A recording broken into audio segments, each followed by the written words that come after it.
Go ahead and watch Shelby Church's Airbnb and see why it failed, and let's see if we can figure out if the Airbnb bubble is here.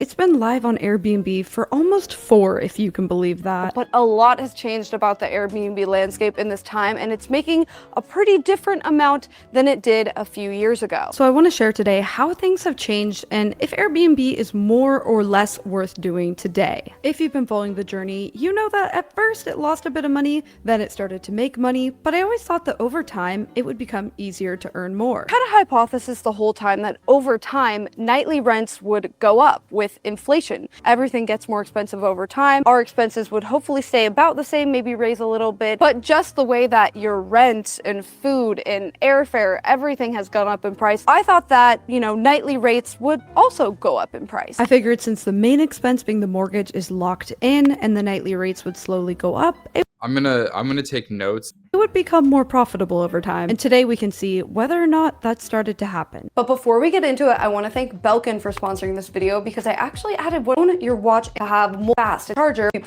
size complete. They're thank you to Airbnb quickly go over. And now let's get into the state of Airbnb today. So if you're new to my Airbnb, let's quickly go over the numbers. As a lot of you already know, but if you don't, I'll sum it up pretty quick. The house was purchased for $750,000. We had to Okay, let's put that. So purchase price of $750. Okay. put like between 150 to 200,000 into renovations. Between the amount we put down and the amount that we put into renovating, it was probably around $400,000. Looking back, could you do things for cheaper? Yeah, I'm sure that you could, but also it was at a time where everyone was renovating, so even the prices of renovations were a bit inflated. So it is a significant amount that we had to put down in cash. And to be honest, back then, I wasn't thinking about this in terms of an investment. I was not comparing it to what I would get had I put that money in the stock market instead. It was really more of, we want a house we can use in Palm Springs and hopefully we can make some money off of it too. So even from the start, I wasn't quite looking at it from the cash on cash return standpoint. So the first year, it actually made quite a lot in revenue, but the expenses were so high that we did not make a profit. Then the next year, we actually did make a profit of about $7,000, though I'm sure this will all just eventually go to maintenance. But the reason we profited was not because the rents were higher, it was because the expenses were lower. We charged the proper amount for pool heat, and we didn't have any crazy major repairs like we did the previous year. So let's talk about that nightly rent and what it's looking like. Has it gotten higher?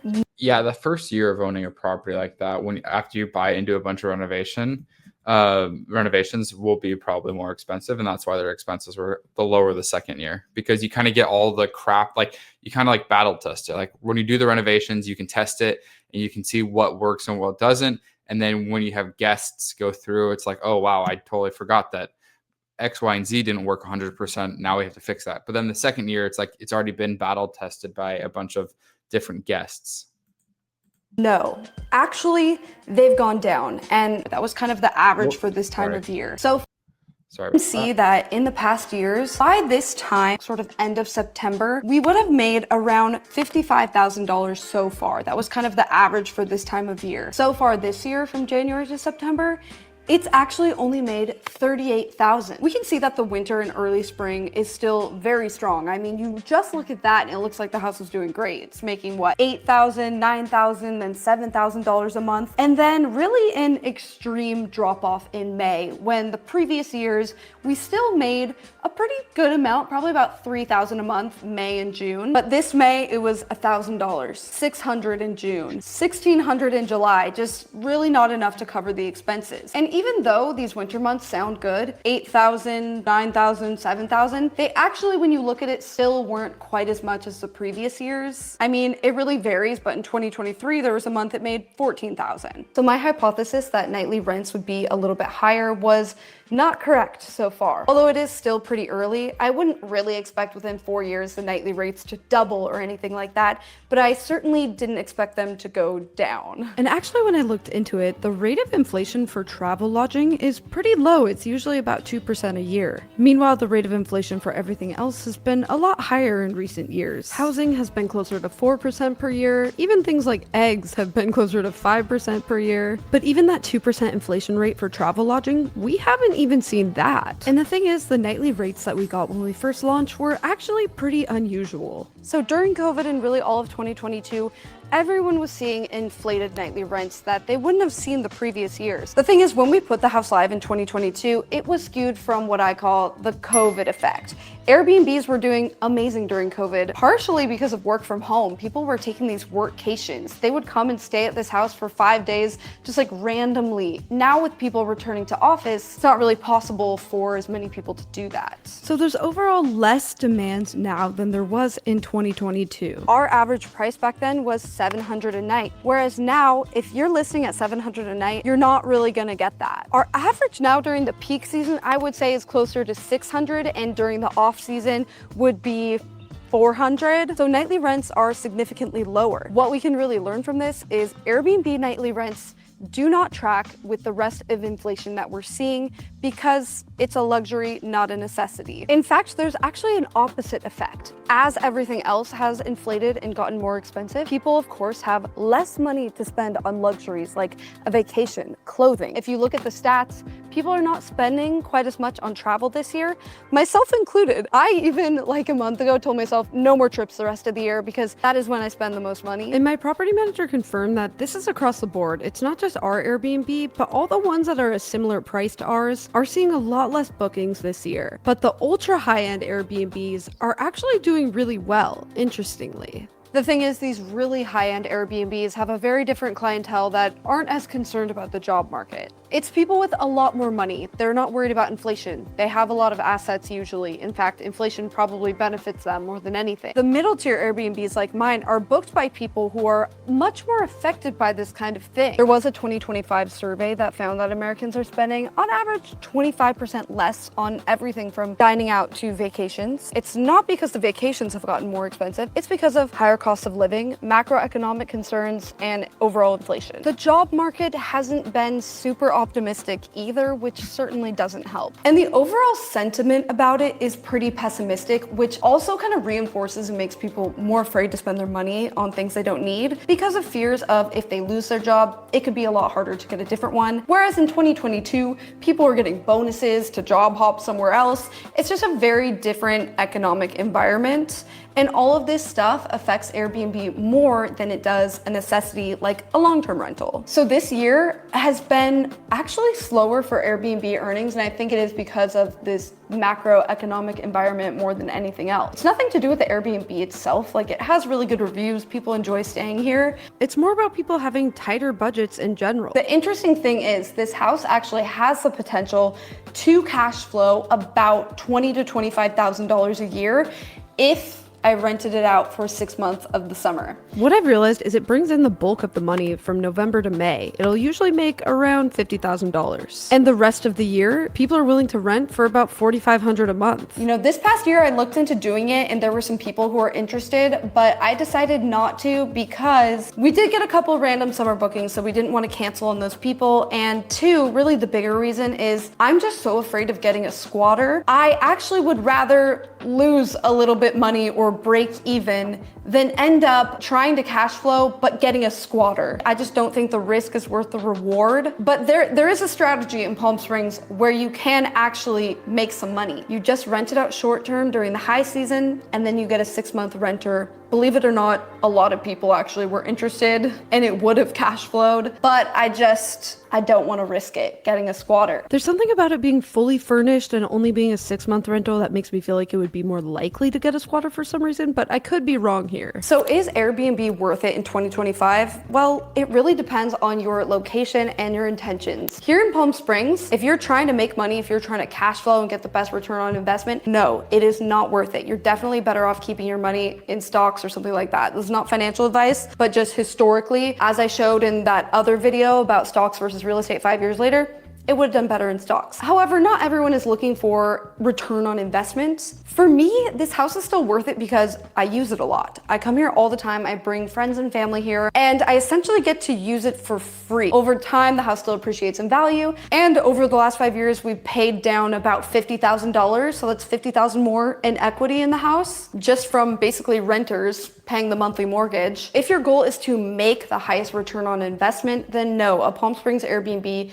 is not it. But if your goal is to have a second house where most or all of the expenses are covered and you have like a free place to vacation, then it can be worth it. Which, side note, if that's your goal, if you want a second house that you can still Airbnb out so you can cover most or all of the expenses, it is still possible to do that in certain neighborhoods in Palm Springs. Some of them have reached the cap and you can't get a rental permit in that neighborhood anymore, but there are actually still quite a few where you can get a rental permit. I am a real estate agent here in Palm Springs and in LA, so if that is something you're interested in and you want someone to guide you that knows this market, knows what you can rent it out for, just knows contractors and property managers in this area, I'll put my form down below because I'd be happy to guide you through the whole thing. I know this place like the back of my hand. I just like for people to know that realistically, it's probably not going to cash flow a ton of money. If you want a second house and you want to be able to rent it out to cover some of the costs, it is still possible to find that. What I would really urge is don't buy an Airbnb in a place that you never want to visit purely to make money, because then if it doesn't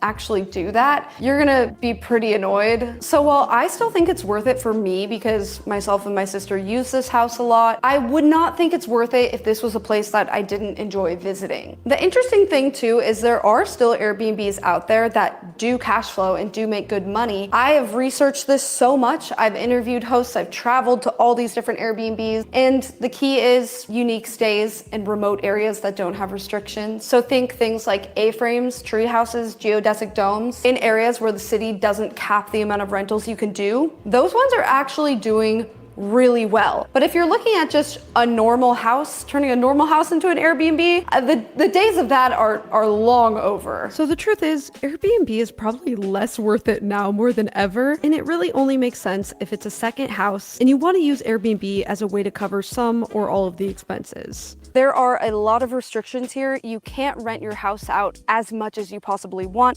It is restricted to 36 different groups, which really limits the amount that you can make on Airbnb. So it's possible that a normal house on Airbnb in a city without these restrictions could do well, but here it's really only worth it if you're getting the personal enjoyment out of it too. All right, that is going to be it for this video. I hope that you enjoyed and learned something. Comment down below what you think of this whole. We just finished watching the Shelby Church Airbnb video. I want to go ahead and summarize it. This is actually my second time making the summary portion of the video because I didn't feel like I gave her a fair shake on the first one. So I wanted to go ahead and break down some of my notes and some of the things that she said during the video.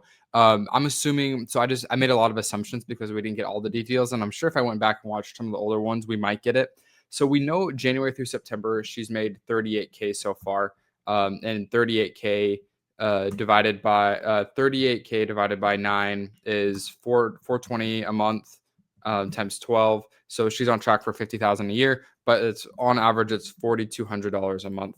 So her average month right now, with all the seasonalities and everything, is $4,200 a month, and that's for the year. Okay. And so I was looking, and you could roughly get a rental for $6,000 to $8,000 in a $750,000 house in Palm Springs. That'll cost you between $6,000 and $8,000. But for a short term, like a 6-month lease, I'm gonna take the middle of that, and I think you could be higher. I'm gonna take the middle tier of that $6,000 to $8,000 range. And so we're gonna go ahead and just do a quick comp check just to see. So we're gonna go for rent. We're gonna for rent, and let's see what we can find. I don't know exactly where her house is, nor do I really want to go stalk her, because that's not the point. But I just want to see what you can get I think let's just go like a 3-2. But what I really want to find, I want to go ahead and find a neighborhood of $750,000 houses, and then let's do 740, 1, 2, 3, and let's do 760, 1, 2, 3. Okay, let's go ahead and find a neighborhood that has 760, 750. Let's go more towards this area, more away from the city. Okay, so this is where we're going to look for rentals. Let's see, how many bedrooms is it? It's a 4-4. Okay, so a 4-4. Let's go for rent, and let's see. I don't want to have a minimum on here, so we're gonna reset our filters. Okay, so a 4-4. That's a 2-2. That's been on there for a while. Yeah, we're gonna go 4 bedrooms, 4 bathrooms, and see if there's anything. So 6.9K, pretty good. That's probably a year-long lease. Looks very similar to her house, actually.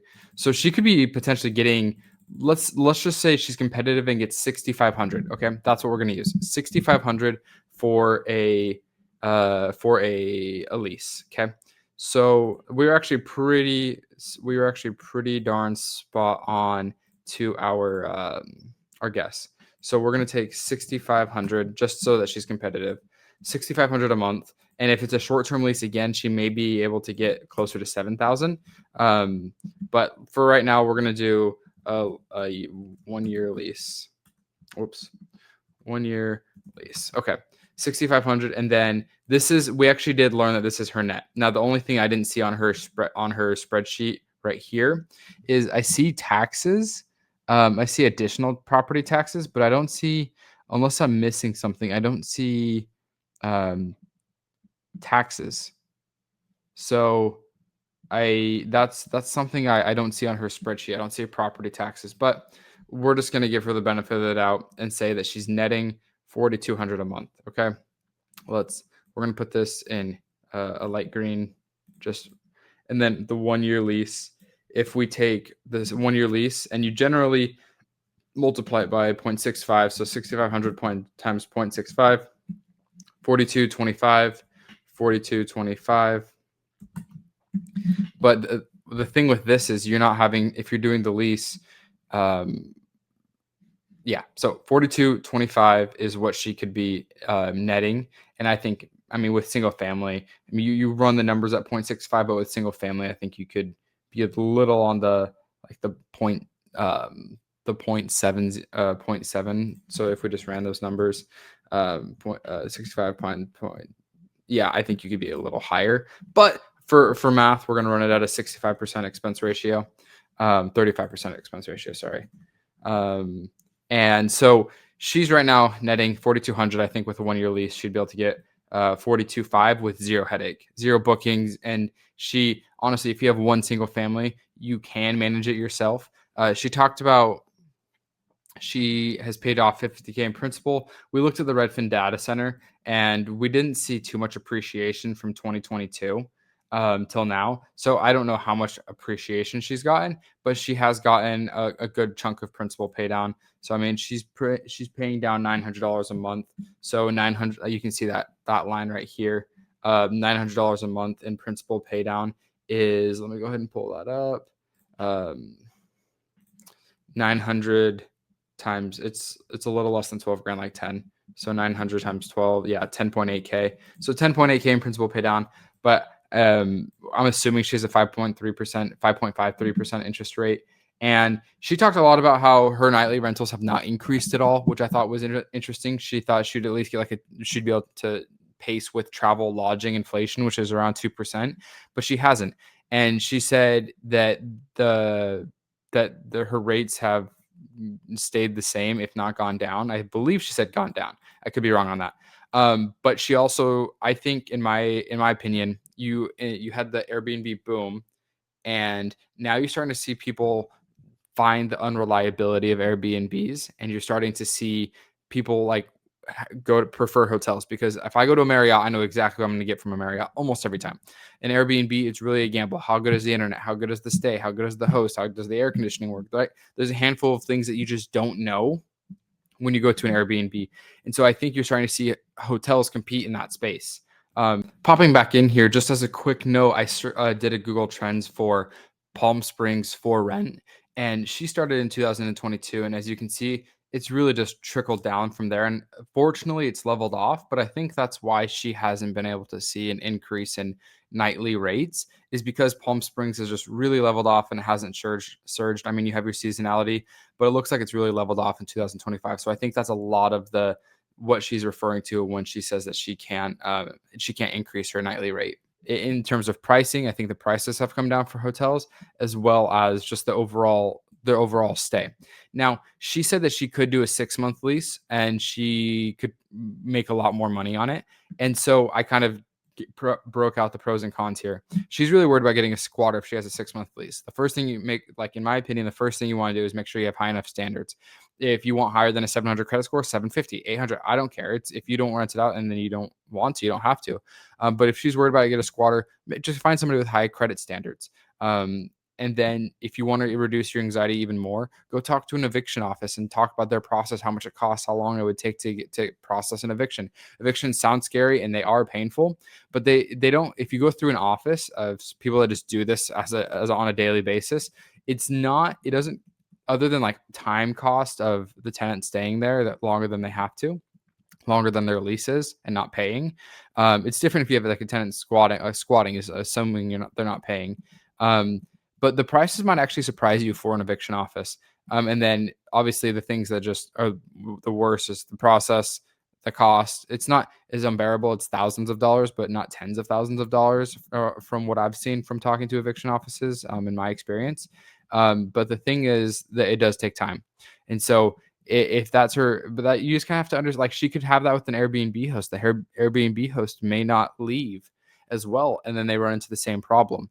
So I don't think you have as good of background checks for Airbnb hosts. Like you don't know what everybody's credit score is and if somebody stays longer. So that's something that I think it's an anxiety of hers that I think if she did something like this, in my opinion, it would help that anxiety and she could end up yielding a lot more on her property in general, rather than just getting that $4,200 a month. But now let's do like the ultimate disclaimer.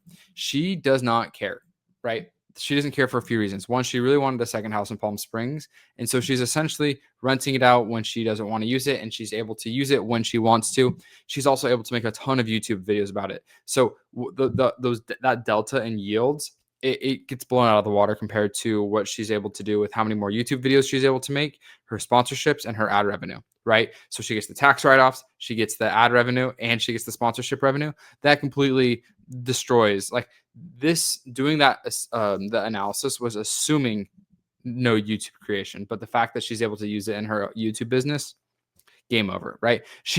I don't want this to come off as like throwing shade on Shelby. She's doing exactly what she wants to do in her scenario. She can have a second house. Perfect. This was just from a financial standpoint, interesting to analyze how you could get more if you wanted to.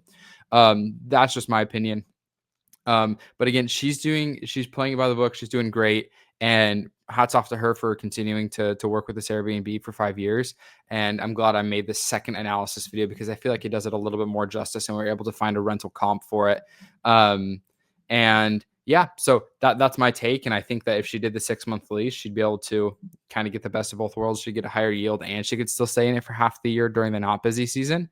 And you don't have to deal with the headache of managing, because managing tenants is hard, but when you have 20 tenants go through a year, that's 20 times the headache. That's 20 different people that you have to learn, get to know, and understand their background. And I think that she's putting too much weight in the squatter risk aspect because she could have the same thing as an Airbnb host.